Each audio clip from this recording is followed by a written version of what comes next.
Welcome to Built from Love, the podcast for moms birthing businesses and babies. I'm Erin Pratt, and thank you so much for being here. Hello, and welcome back to the Built from Love podcast. My name is Erin Pratt, and I'm so happy you're tuning in today.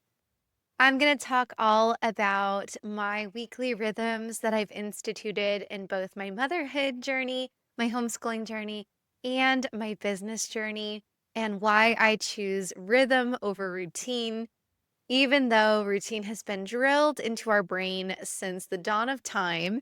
I hear all the time as a mom about how important routines are for children. We, of course, have weekly routines. We have rigid school schedules. We have rigid work hours. And I just reject all of it. So let's get into why. And I'll share some actionable strategies you can pull in if this feels right for you and your family. So, what is the difference between rhythm and routine? They sound pretty similar. What I think of when I think of routines, they tend to be rigid. I would equate them to masculine energy, something external to us, and it's showing up the same way consistently day after day because that is baked into your routine. So, you wake up at the same time every day. You have a similar meal plan for the week. You know when you're going to the gym. You have all of these really rigid routines built into your day, your week, your month, and your year. A lot of businesses run this way. A lot of families run this way. It is actually really highly recommended that you get your children on routines very early. Sleep schedules, exact nap times, feeding times, all of that. And there is a place for routine, for sure. However, I've realized that through my journey of being a mom, of being a business owner, and of being a woman in this time and place on earth, routines and I don't always get along very well. It makes it really hard to feel motivated when you fall out of routine to get back into it because it is so rigid that it feels like you've failed. And I'm also an evolving, changing person on a day-to-day basis, on a cyclical basis, on a menstrual basis. I have experienced pregnancies, I've experienced loss, and it plays into how I show up each and every day. What I think of when I think of rhythms are a little bit more aligned with nature and the changing seasons and baking these rhythms into our days, weeks, months, and years that do provide structure because without it, it is hard to keep up and keep all the balls in the air that you need to in order to survive and thrive in the best possible way. But rhythms have this ability to change. You can show up differently because rhythms provide flexibility. I look at them as more of a feminine flow and suggestions for how to run your day with lots of flexibility. And I'll explain a little bit more in depth what this looks like in our family. Whereas a routine might be putting timestamps on things. So as you're planning out your day, you wake up at 6:30, you go for a run at 6:45, you come back and make your smoothie at 7:15, and so on and so forth. A rhythm to me would just be wake up. Whenever you wake up. And this changes all the time for me.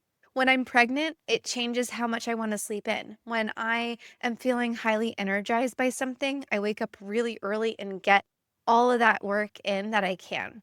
When I am having a rough night with my girls, I sleep in. When we have co-op, I get up early. When it's the weekend, we take turns sleeping in.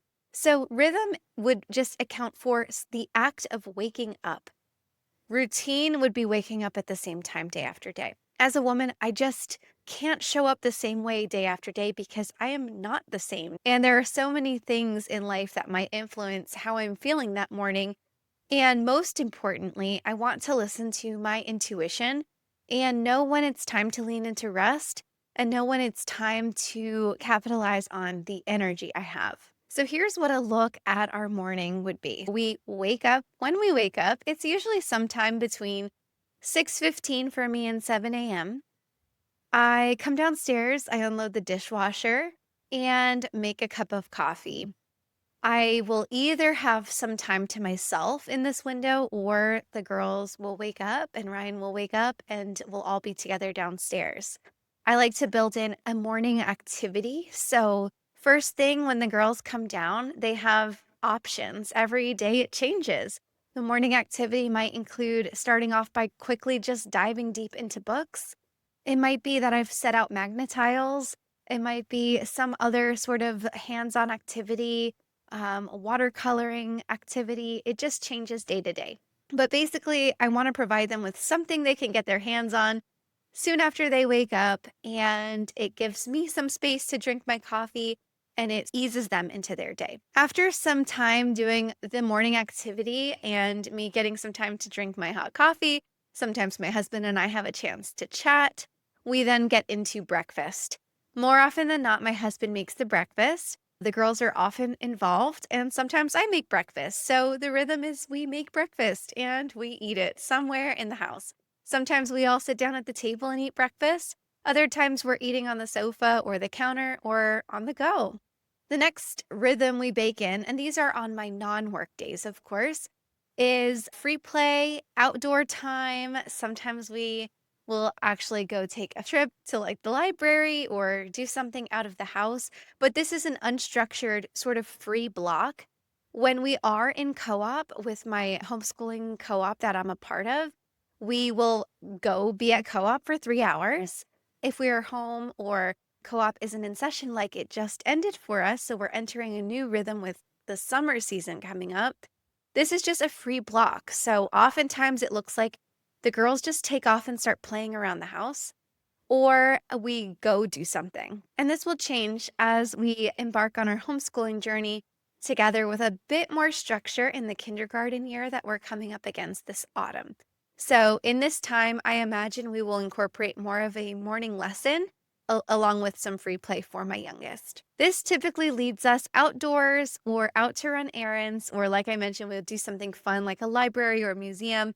And then we have lunch. Sometimes lunch is out, sometimes lunch is at home, but that is the next rhythm marker in our day. And I like to follow lunch with story time, and we've actually instituted tea time. So this just looks like all of us cuddling on the couch, and I make some tea. And the girls are actually getting into hibiscus tea and some other herbal teas, and we just read. From there, we'll either do more outside time. It's warm now, so we've been setting up the pool a lot. Sometimes we'll go hang out with our neighbor friends or go to our park, or it looks like more free play. Sometimes, if the girls are really tuckered out, this is when we'll put on a movie or some sort of show and let them have a break. This typically leads into either bath time or dinner prep. Sometimes I like to give them a bath before dinner because I tend to take my shower while my husband is prepping dinner with the girls. So sometimes I'll bathe them early, but not always. And it leads into dinner prep, which the girls tend to be involved in. That is when my husband comes down and I get my break and go upstairs and take a shower. So I'll have some quiet time to myself. I'll check in with my emails and my social media and catch up on voice messages to friends, take a long shower, and then come downstairs and we all have dinner together. After dinner, we either will do some tidying up. Sometimes Ryan takes the girls out for a walk. This might be when they're taking their bath if they haven't already. And then we all go upstairs for the bedtime rhythm. So this always changes a little bit, but it generally looks like reading stories, letting them play with some quiet toys in their room, and cuddling up in bed and either reading or we sometimes will just tell stories from our imagination. And then it's lights out and the girls go to bed. From there, every evening changes based on what my husband and I are doing with the hours after bedtime, but these days, I haven't been staying up very late, so it typically is over quite quickly. But that's what a rhythm would look like on our non co op and non working days. There's a lot of flexibility in here. A lot of those free chunks of time are taken up by errands or appointments or whatever the day might bring for us. So I really tend to be more go with the flow. My girls are not napping anymore. And so that gives us basically a whole free chunk of time. In the past, this was a bit more dictated by their nap schedules, but even that tended to be a bit flexible. And we'd often do car naps or just nap when they were ready to nap. So that's just what worked for us and our family. I know that the more rigid time schedules and wake windows and all of that can be very helpful in the early months of being a mom with a baby. But I found that it just changed so often and so quickly that I learned to be flexible and rhythms just kept replacing each other one after another based on the season, the weather, my own cyclical nature of either being pregnant or postpartum or menstruating. I would often bake in different elements into our day to accommodate rest times, nap times, and all of that. Something I want you to think about in your own rhythms with your family is something called anchor moments. So instead of these very time stamped, rigid routines, I like to have anchor moments in my day. So that might look like the anchor moments often follow meal times, but wake up, breakfast, snack time, lunchtime, nap times can be anchor moments, and bath times, dinners, the things that you have to have in every day. And then what is it that you're doing between those anchor moments? That can be more flexible, and you can have rhythms where more often than not, you're doing outdoor time in the morning or the afternoon or a little bit of both. When are you doing story time? When are you doing homeschool lessons? And then on what days are there maybe themes to the types of lessons or activities you're baking in? But again, that changes based on season, weather, age of the child. So it's really flexible and it just always changes. But I like to write these rhythms down on either a whiteboard or my own notebook to just check in and see how we're doing and what's feeling good. It often helps me to think about what we're doing next. It keeps the day moving forward and keeps me on track as a mom, but it also provides extra flexibility for the days that you are just showing up in a different way. Now, building rhythms into my business has looked really different over the last 3 years. Again, this has just been influenced massively by the ages of my girls and the support that I've gotten in terms of work hours for my business and the type of work I've been doing, which primarily up until recently has been client based and is now pivoting more towards content creation and creating resources. So in the past, I've typically worked 2 days a week, and those days have always changed. Right now, they're Mondays and Fridays. They used to be Mondays and Tuesdays and Thursdays. And for a while, I had 3 work days. So this has also looked like an evolving rhythm for our family based on support for our girls and for me and my work time. But typically, I work about 2 days a week. And in those days, I have a running list of tasks that I can pick up wherever I leave off and complete. Something I've really gotten into is calendar and time blocking. So I leave only certain hours of my day for client calls. Typically, that's in the morning or mid afternoon. So I can knock those calls out and then spend the rest of my day working on the work that I have. I've built in days at the end of the month where I'm doing more reviews and reviewing my finances and getting my goals and my monthly goals and stats in order. I have days where I'm planning content. I have days where I'm shooting content. So this continuously looks different for me, but I am such a firm believer in utilizing our calendars to make space in our schedule for the things that are most important when it comes to business and moving things forward. So my business lives and dies by my Google Calendar. I block times off so I know when I can get focused work done. I have only certain times available for calls.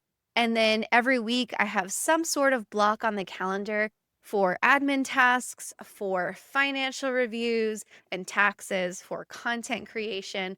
And it helps me stay on track, but I don't put these blocks in a time necessarily on my calendar. It will often be like reminders at the top of the day or the week so that I know to fit that in when I can. And then I am very flexible when it comes to rearranging my schedule just based on what's going on that week, that month, and that quarter. So my rhythms tend to evolve when it comes to my business, but I know the most important tasks that I need to stay organized. So the key here is that I have systems in place to help me not lose track. I use Trello, I use Notion, I use Dubsado, and all of these tools help me organize both my client work, my project management tasks, my admin tasks, and the day to day review that is required when it comes to running a business. My big piece of advice here for business owners who are working on limited time is not to be rigid with when you get things done, but to have a system in place for how to get things done when you have the chance. So we don't always have total control over our days. If we have sick kids or something popping up or a client project takes over, when you do get a spare moment and you're free to create content, it's really important to have an SOP or a standard operating procedure in place so you can efficiently record that content, edit that content, break it into social media posts, get everything scheduled out and planned, get your email written and sent out, and it is just seamless versus sitting down and wondering, okay, what am I going to talk about today? What am I going to do today? Because if you have these tasks sort of backed up in your systems in your notebook, however you are best organized, you can pick up where you left off in any given moment. So if you had a really great night of sleep and you wake up at 5 a.m., for a while I was waking up at 4:30 a.m., I would hop on my computer and go to my Trello board and know exactly what I needed to do. And I could just be really efficient and knock that work out in 2 hours. And then I'm right back into my motherhood rhythm with my girls. So sometimes you just have to capitalize on energy bursts. Other times on a scheduled work day where you are expected to show up and work, I tend to, I don't know, the other day I ran out of energy and I just took a nap. And I'm allowing myself that space because I knew I wasn't going to be that productive. With a rhythm based schedule, I can work that nap in because I know I was better off listening to my body. And then I can pick up the tasks at a later time. So it could be later that evening if I felt refreshed after my nap, or maybe the next morning I was going to wake up with a burst of energy. So I'm never rigid in when exactly I get things done, but I have systems in place for how to efficiently get things done. So, there's a few takeaways that I hope that you can walk away with after listening to this episode. And one of which is women don't show up the same way every day, day in and day out, the way men's hormonal systems allow them to. There's nothing wrong with you if you feel like you've tried sticking to routines in the past and they just haven't worked. And then you add on top of that being a mom and a business owner, and the needs of both your children and your business change and evolve as they both grow. So it's really hard to stick to rigid routines in that sense. I find that following a rhythm helps me tune into my energy levels, not the clock. And time is relative. We just build in these anchor moments to keep us grounded and rooted in these rhythms that feel supportive to us, the rhythms that do help provide some structure to our day so we don't just get totally lost in it, but they allow enough flexibility that you can feel like you're still moving forward in life, you're succeeding, not failing, if you are someone who's not been able to stick to these strict routines in the past. One thing I want you to look at in your week and your day to day schedule is what you're doing right now and what feels aligned and where do things feel forced. If you know that you hit an afternoon slump, is there some new rhythm you can put into your day that will help provide some flexibility in that time slot so you don't feel like you're working against yourself, but rather working with your energy? And when it comes to motherhood, our children grow and evolve so much in the early years. I would encourage you to regularly look at your daily and weekly rhythms for your family and see where things need to be tweaked and evolved as your children grow, both through the year and with the seasons. Our rhythms in the summertime, where it's really hot and the sun is out long, look a lot different than our rhythms around the holidays And that's perfectly acceptable. And in fact, it's really encouraged. You can also follow the rhythms of the moon or your menstrual phase. There's so many different ways you can build these beautiful rhythms for yourself and your family that feel good and have this really easy ability to be adaptable and evolving. I created a freebie for you to help you start working on your own daily rhythm. And it's just a way to get you started and thinking about what your anchor moments could be in this season of life you're in. And you can continue to print and reprint this or get it laminated so you could keep updating it and really just see over time how your rhythms evolve and what feels aligned for you in the moment and the phase of motherhood, life, business that you're in. And I am so excited to hear your thoughts on rhythm over routine, what has worked for your family. We are about to embark on not only one rhythm change, but two. So we're coming out of co op and into summer mode. And right in the middle of summer, we'll be having a baby. And so our rhythms are inevitably going to change. And very soon after that, my daughter is entering kindergarten, where I will be homeschooling her. And that is going to be a new rhythm for our family. And I feel so optimistic about how all of that is going to go because I am going to be listening to my body and the needs of my family to create rhythms that support us and not feel guilty or like I'm failing if we are not sticking to what we've done in the past that has worked. So I hope this episode was inspiring to you if you're someone who has had a tough time sticking to routines and supportive to where you're at in life, motherhood, and business right now.